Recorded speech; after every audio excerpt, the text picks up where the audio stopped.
G9 టీవీకు స్వాగతం. నా పేరు దివ్య. జై భీమ్. ఈరోజు ముఖ్యంగా ఈ మీడియా సమావేశం జరపడానికి ముఖ్య కారణం ఏంటంటే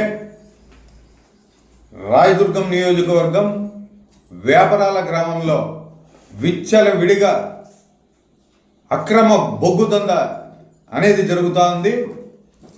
అధికారులు, ఫారెస్ట్ అధికారులు కావచ్చు, రెవెన్యూ అధికారులు కావచ్చు, పోలీస్ అధికారులు కావచ్చు, దీనిపైన ఎటువంటి చర్యలు ఇంతవరకు చేపట్టలేదంటే దీని వెనక ఉన్న ఆంతర్యం ఏమిటనేది మాకు అర్థం కావడం లేదు. ముఖ్య విషయం ఏమంటే అక్కడ అనుమతులు లేని బట్టీలు రాయదుర్గం నియోజకవర్గంలో చాలా జరుగుతూ ఉన్నాయి. కొన్ని అనుమతులు ఉన్నాయని చెప్పేసి కొన్ని అనుమతులతో కొన్ని బట్టీలు అనేవి జరుగుతున్నాయి. కానీ అనుమతులు ఇచ్చిండేది ఎంతవరకు, మీరు చేస్తున్నది ఎంతవరకు అనేది బహుజన సమాజ్ పార్టీ ప్రశ్నిస్తూ ఉంది. అక్కడ ఉన్న బాల కార్మికులను కూడా మీరు పనిలో పెట్టుకోవడం అనేది సరైన పద్ధతి కాదు. అక్కడ చదువుకున్న పిల్లలను కూడా పనిలో చేర్చుకుంటా ఉన్నారు. వాళ్ళు చిన్న పిల్లలతో కూడా పని చేయిస్తున్నారు, మహిళలతో పని చేయిస్తూ ఉన్నారు. మహిళలతో పని చేయిస్తున్న వారికి సరైన వసతులు అనేది కల్పించడం అనేది మీ బాధ్యత.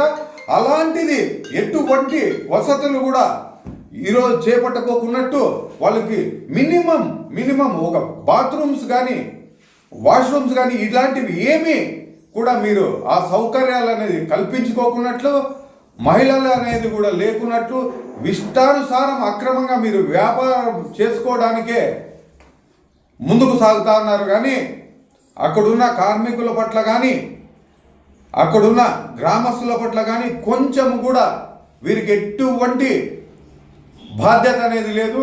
ఈ బట్టీల నుంచే వస్తున్న కాలుష్యం వల్ల గ్రామస్తులు ఎంతోమంది, చిన్నపిల్లలు, ఆడపిల్లలు, గర్భవతులు ఎంతోమంది ఊపిరితిత్తి వ్యాధితో ఎంతోమంది ఈరోజు బాధలకు గురవుతున్నారు. అదేవిధంగా ఈ కాలుష్యం వల్ల పంట నష్టం అనేది అనేకంగా పంట నష్టం అనేది జరుగుతూ ఉంది. ఈ కలప వస్తున్న ట్రాక్టర్లు ఎంతో భారీ లోడ్తో అక్కడికి రావడం జరుగుతూ ఉంది. అక్కడి నుంచి ఒక్కొక్క బట్టి నుంచి వందలాది టన్నులుగా ఈ బొగ్గును తయారు చేసి ఇతర రాష్ట్రాలకి ఎటువంటి ట్యాక్స్ కట్టుకోకున్నట్టు ఇవి ఇతర రాష్ట్రాలకు అనేది తరలించడం అనేది జరుగుతూ ఉంది. దీని పట్ల అధికారులు ఏం చేస్తున్నారని చెప్పేసి బహుజన సమాజ్ పార్టీ ప్రశ్నిస్తూ ఉంది. అంతేకాదు మిత్రులారా, ఇది ఇక్కడ పెద్ద ఈ నల్ల బంగారం విషయంలో, నల్ల బంగారం అంటే మన బొగ్గు, ఈ బొగ్గు బట్టీల విషయంలో మనం చూసుకుంటే వందలాది టన్నులు కర్ణాటకకు తరలిపోతా ఉంది, ఇతర ఫ్యాక్టరీలకు తరలిపోతా ఉంది.